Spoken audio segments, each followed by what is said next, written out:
Pakiramdam mo ba, nahuhuli ka na sa buhay? Sandali, pakinggan mo muna to. May kakilala ka na sigurong may sariling bahay, may bagong motor, may negosyo, may pamilya.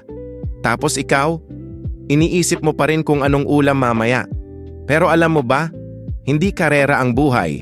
Kapag nagtanim ka ng mangga, hindi mo pwedeng sigawan. Bilisan mo, yung katabi mong saging may bunga na. Magkaiba kayo ng oras. Magkaiba kayo ng proseso. At higit sa lahat, magkaiba kayo ng kwento. Kaya kung gusto mo ng quality at murang handle grips, i-check out mo na yan sa basket ko at mag-follow for more. Dahil ang taong laging tumitingin sa takbo ng iba, minsan nakakalimutan ng umusad sa sarili niyang daan. Relax, hindi ka late, nasa tamang oras ka lang para sa kwento mo.